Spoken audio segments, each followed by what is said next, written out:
The clock is ticking, and the Kinahan Cartel is under pursuit.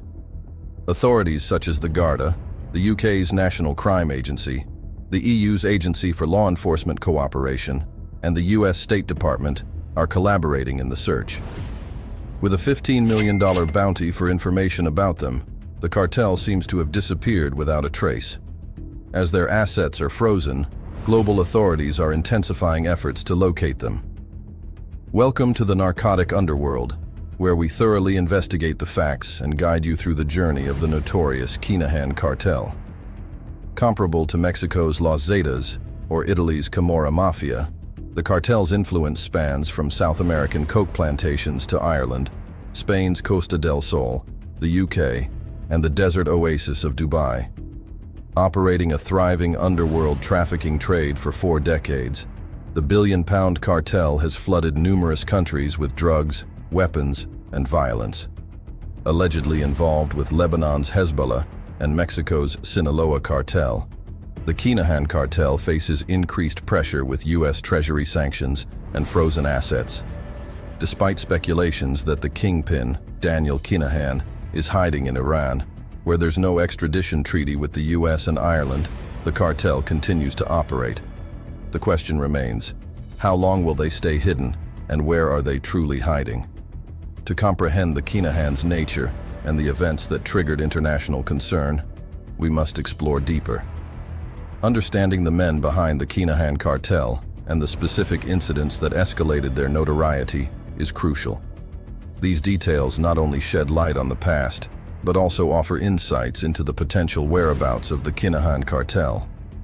Let's embark on the journey of Christy Kinahan Sr. Christy Kinahan's story unfolds from a small-time crook to a formidable drug lord, beginning in the 1970s when heroin inundated the streets of Dublin. The Duns, Ireland's leading crime gang, dominated the drug trade, but a young and ambitious Christy Kinahan from Finglas sought to claim his share. Born to a middle-class family, educated in top Irish schools, Christy had every advantage but chose a life of crime.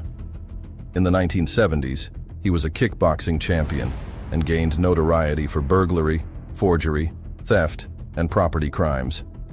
His criminal activities escalated, and by 1986, he, along with his associate Thomas Kavanagh, entered the narcotics trade. Christy was arrested at his father's funeral procession in 1986, charged with a significant heroin possession. During his 6-year sentence, he learned Russian and Spanish, establishing connections that would later aid his criminal endeavors. Upon release, he moved to Amsterdam, a European drug hub, and set up a smuggling enterprise, trafficking cocaine and weed into Ireland and the UK. Christy expanded the operation internationally, engaging in money laundering, drugs, and weapons trade. He harbored resentment against former underling Raymond Salinger, whom he blamed for his earlier imprisonment. In 2003, Salinger became the first victim of the Kinahan Cartel, allegedly ordered by Christy's son, Daniel. Christy moved his operations to Spain's Costa del Sol, involving his teenage sons, Daniel and Christy Jr. The cartel's influence reached South America, the Middle East, and Europe, making them a one-stop shop for narcotics, money laundering, and arms. Despite arrests in 2010, the Spanish prosecutions collapsed, allowing the Kinahans to continue their illegal empire. Christy Kinahan Sr., known as the Dapper Dawn, controlled the cartel but eventually passed the reins to his sons. Daniel Kinahan emerged as the leader, managing the cartel's affairs and denying involvement in criminal activities. He gained influence in the boxing world, establishing the MTK Global Company. Despite various allegations and arrests, Daniel remains unconvicted. Christopher Kinahan Jr. maintains a low profile since the Regency Hotel assault. The Spanish police have named him in money laundering networks linked to the Kinahan crime group. He claims legitimacy as a businessman, distancing himself from criminal activities. The Kinahan Cartel, with its intricate network, faces global law enforcement scrutiny, but the leaders continue to evade significant convictions. The intricate details of the cartel's activities, including the Regency Hotel assault and other criminal endeavors, unfold as authorities pursue justice against the Kinahans. The Kinahan Cartel has garnered extensive notoriety, capturing the attention of law enforcement agencies worldwide. Renowned for its sophisticated operations, utilization of encrypted communication systems, vast network of associates, and adept money laundering techniques, the cartel employs contract killers to eliminate rival gang members or perceived threats to its enterprise. According to a European Union-funded investigation, the cartel's operations center around a web of front companies, playing a pivotal role in facilitating the trafficking of heroin, cocaine, and various illicit drugs.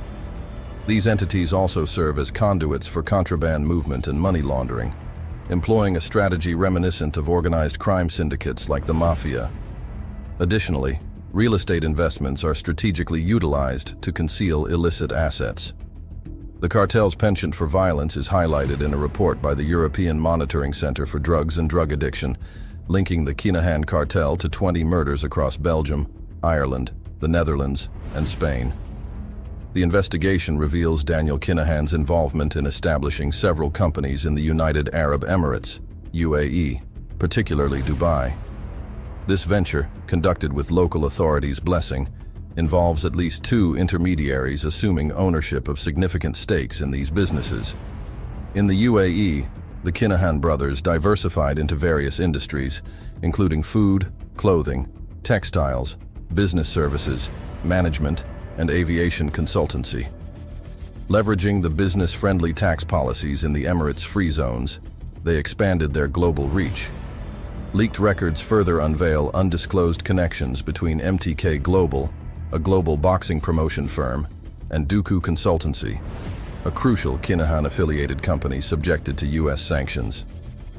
The leaked records provide insights into the intricate web of Kinahan's global activities, shedding light on previously undisclosed connections and ventures. The Kinahan Cartel's far-reaching impact on law enforcement agencies underscores the challenges authorities face in curbing its influence. The Hutch-Kinahan feud catapulted the Kinahan Cartel into the global spotlight, shedding light on their notorious penchant for violence and murders to assert dominance. This chain of violent events not only reverberated across Ireland, but also accelerated international investigations against the cartel. The origins of this rivalry trace back to the seemingly amicable relations between Gary Hutch, the nephew of notorious crime boss Jerry the Monk Hutch, and the Kinahan Cartel. Gary, a senior member of the cartel and a close friend of Daniel Kinahan, raised suspicions among gang members when the Spanish police raided the gang's enterprise, and Gary was conveniently in Holland at the time. The tensions escalated during the funeral of Christy Kinahan's first wife, Jean Bolan, where a graffiti message accused Gary of betrayal. This incident set the stage for a fiery and explosive feud that unfolded dramatically. In an attempt on Daniel Kinahan's life on August 4, 2014, orchestrated by Gary Hutch, a botched hit resulted in an innocent boxer, Jamie Moore, being shot. The aftermath involved negotiations between Gary Hutch and his uncle, the Monk, leading to a supposed settlement. However, Daniel wasn't ready to let go of the vendetta. In September 2015, Gary returned to Spain, believing the hatchet was buried, but Daniel Kinahan had other plans. A hitman targeted Gary as he returned to his apartment, resulting in his fatal shooting on September 25, 2015. Despite appeals for non-retaliation, the feud escalated with more attacks on members of both gangs. The most notorious of these attacks was the 2016 Regency Hotel shooting, where men disguised as members of the Garda Shack's emergency response unit stormed a boxing weigh-in, targeting Daniel Kinahan.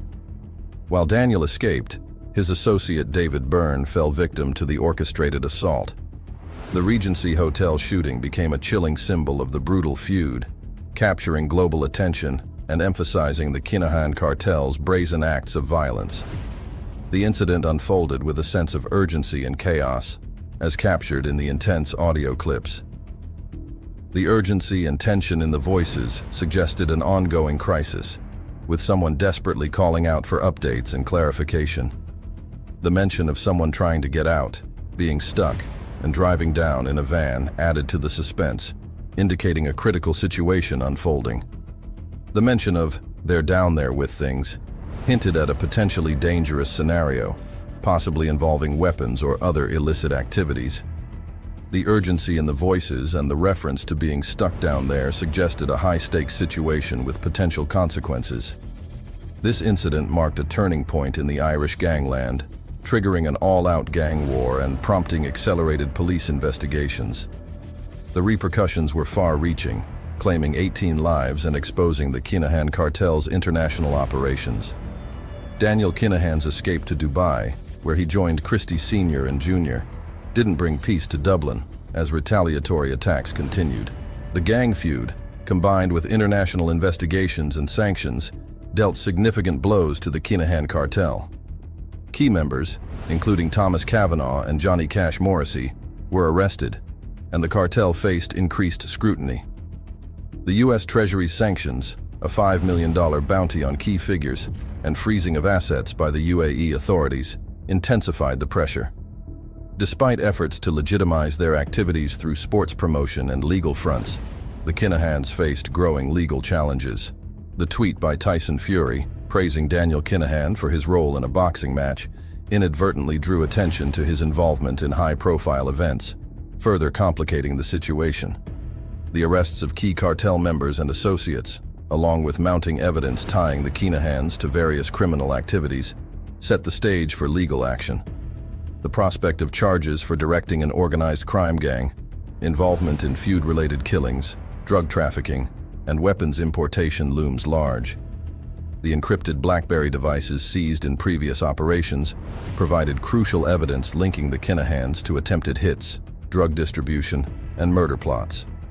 As the Kinahans attempt to evade legal consequences, speculation surrounds their whereabouts.